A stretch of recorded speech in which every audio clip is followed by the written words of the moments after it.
यार वही अल्लाह की है, क्यों शादी घबरा गया है? अच्छा अभी से घबरा गए। यतलू अलैहिम, किन के ऊपर? अलैहिम, इन्हीं पर क्या करता है? आयात की तिलावत करता है।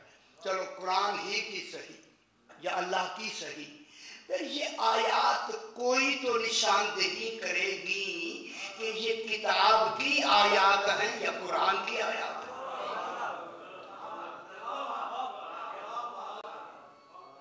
निशानदेही होनी चाहिए या नहीं होनी चाहिए? ना ना ना ना ना साहब नीचे ना करिए ना, मेरा मजमून निकल जाता है। ये जो आयात ही है, ये किन की आयात है? अगर अल किताब की कहें, अल किताब की कहें तो वो अल किताब तो मलफूजी के बाद किताब वजूद में आएगी।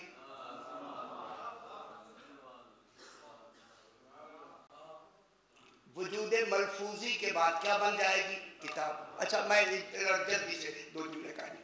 देखिए वजूद मलफूज, जितनी किताबें आई हैं, कुल की कुल किताबें जितनी आई है वो लिखी हुई आई है, वो मकतूबी हैं, मलफूजी नहीं है। वो लफ्जों से बन के किताब नहीं बनी। परेशान ना हो। वजूद मलफूजी पहले पढ़ी जाए फिर लिखी जाए, ऐसी किताबें वो नहीं है। वो डायरेक्ट लिखी हुई आई, वो मलफूजी नहीं है। ठीक है, वो मलफूजी नहीं है। मलफूजी माने लफ्ज। अच्छा नहीं, जरा बरतर सलवात पढ़ दिया। अल्लाहुम्मा सल्ली अला मुहम्मद व आले मुहम्मद।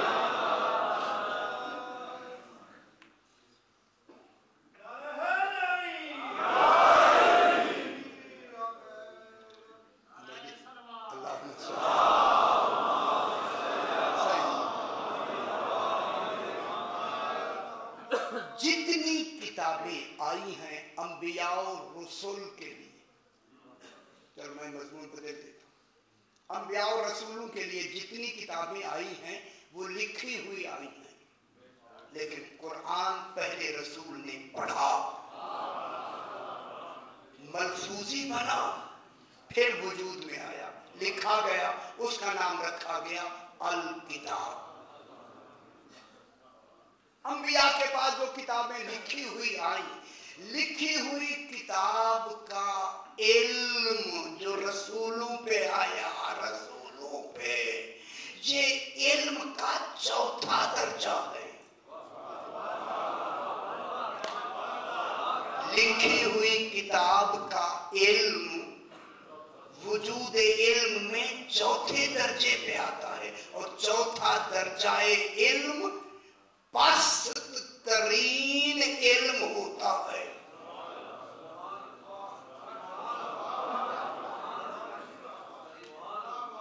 ये चौथे दर्जा जो लिखी हुई किताब आती है उसका इल्म पस्त तरीन इल्म होता है। पस्त, क्योंकि वो चौथे दर्जे पे है। क्योंकि इल्म के लिहाज से दर्जे, इल्म के वजूद कितने? इल्म के लिहाज से वजूद चार।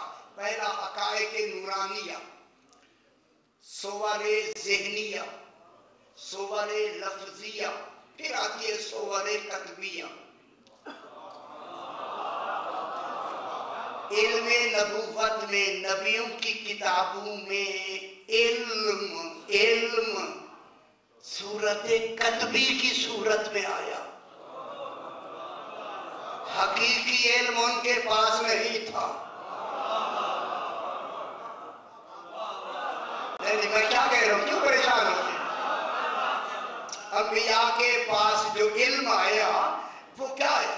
लिखा हुआ आया। वो लिखा हुआ इल्म का वजूद कतबी होता है, वजूद हकीकी नहीं होता। मैं मिसाल दूं, आम किताब पे लिखा अलिफ मद आम मीम आम तो वजूद कतबी है, जो किताब पे लिखा है। हकीकी आम तो होता ही नहीं है।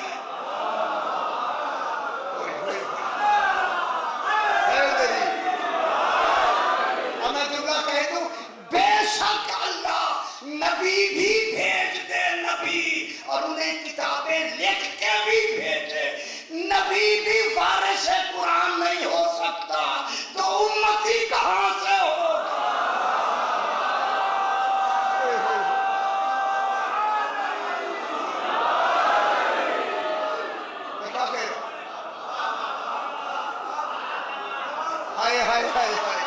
الف عام والا قرآن کا وارث نبی نہیں ہو سکتا، پھر امتی کو کہاں حق ہے وارث ہونے کا؟ امتی کے پاس تو الف عام والا علم ہی نہیں ہے. میں کیا کہوں؟ کتاب میں کون سا علم ہوتا ہے؟ وجود ہے. معلوم ہوتا ہے نبوت کا معیار علم نبوت کا کیا ہے؟ کتبی وجود ہے. کتبی ان کو تو لکھی ہوئی کتابیں آئیں. اس لیے ان کا معیار علمی اتنا کم ہے. اب میں پاس بھی نہ کہوں لیکن علم کا چوتھا درجہ ہے. چوتھا درجہ علم رکھ کے بھی نبی ہے. چوتھا درجہ رکھ کے بھی رسول ہے. اولو العزم رسول ہے. جو اولو العزم رسول ہو کے اولو العزم بھی ہوں تب بھی وارث قرآن نہیں ہو سکتے،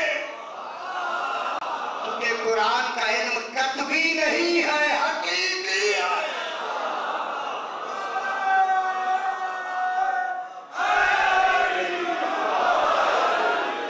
سمجھ آئی میری؟ اسی لیے اللہ نے، اسی لیے ہمارا علم، اچھا چلو تھوڑی سی بات سمجھا دیں ذرا وضاحت ہو جائے. ہمارا علم قوت ذاکرہ سے شروع ہوتا ہے. الف انار بے بکری بے بلی آئے آئے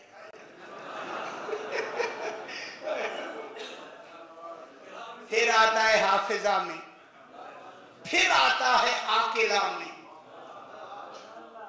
پہلے ذاکرہ میں آتا ہے، پھر حافظہ میں آتا ہے، پھر عاقلہ میں آتا ہے.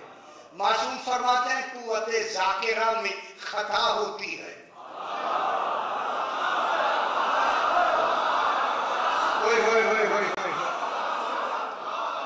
قوت ذاکرہ میں خطا، ایک بڑھتے رو گیا خطا ہو گئی. قوت ذاکرہ میں خطا ہوتی ہے. قوت حافظہ میں نسیان ہوتا ہے. اس لیے اللہ نے ان 14 کو علم ہی عاقلہ میں دیا ہے، نہ نسیان ہے نہ خطا.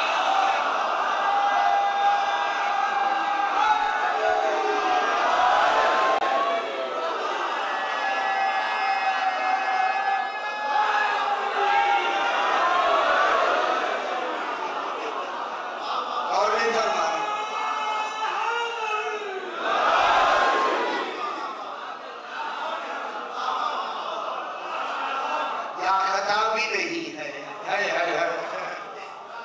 یہاں نسیان بھی نہیں ہے.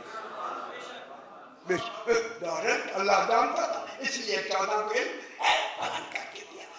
بس اسی کو بیس کر. اب یہ جو وجود ملفوظی مشکل تو نہیں لگتا؟ اچھا شکر اچھی بات ہے. اب میں کیا کہوں آپ سے، کتنے شکرانے ادا کروں کہ ان کا ذکر بہتر پہنچ رہا ہے. ان کا ذکر صحیح ہے. قرآن آیا ہی ان کے ذکر کو پہنچانے کے لیے. اتنی بڑی بات ہے. اس لیے اللہ نے اس وجود ملفوظی سے قبل ایک قرآن ہے، ایک وجود ملفوظی کے بعد کتاب ہے. جو رسول کے وجود ملفوظی کے بعد لکھی گئی وہ کتاب، اسے کہتے ہیں کتاب اللہ. جو اس رسول کے پڑھنے سے پہلے رسول کو عطا ہوئی اسے قرآن کہتے ہیں.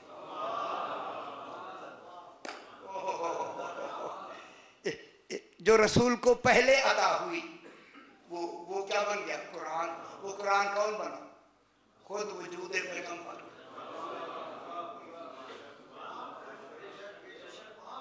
دیکھ رہے ہیں نا. اب جو رسول کو رسول बनने के लिए अल्लाह ने क्या दिया? अर्रहमान अल्लमल कुरान। ये जो कुरान दिया ना, कुरान, कल मैंने अर्ज किया, न लफ्जों में दिया, न आवाज में दिया। अब इसी कुरान की आयत की रसूल तिलावत करता है आले मोहम्मद पर।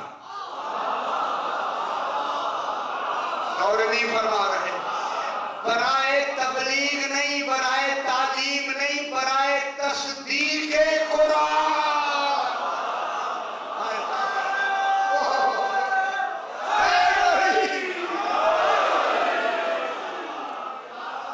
कौन साहब लोग छोड़े ना यार। अब जो यतलू अलैहिम आयाते ही, अब जो रसूल तिलावत कर रहा है, किसकी कर रहा है? उस कुरान की, जिस कुरान का इल्म अल्लाह ने दिया है। उन्हें आयत बना के बता रहा है, ये कह रहे हैं यही कुरान है। रसूल पढ़ता है, तेरा तस्दीक करते हैं। अगर आज तस्दीक ना होती, यतलू अलैहिम आयाते ही क्यों तिलावत की गई? क्यों?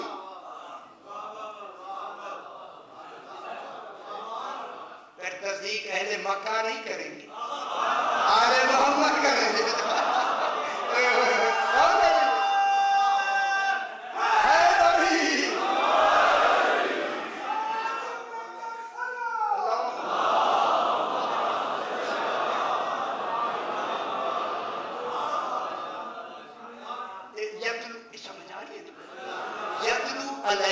रसूल जो तिलावत करता, वो इल्म जो कुरान का दे के अल्लाह ने भेजा है ना, अमल कुरान। अब उस कुरान को क्या बना रहा है? आयत। उनकी आयत रसूल बना रहा है उस इल्म से। अभी तो आयत इनको सुना रहा है ना, जब मुकम्मल हो जाएगा फिर लिखा जाएगा। इनके लिखे सारे बच्चे हुए, आज ये आयत सुन लो, ये कुरान सुन लो। हाँ, यही कुरान।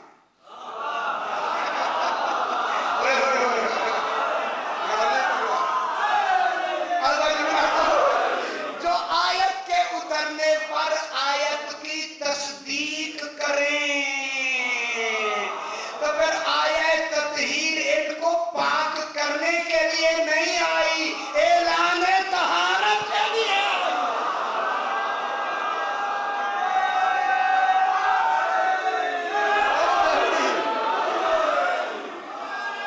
माशाअल्लाह, समझे मेरी बात?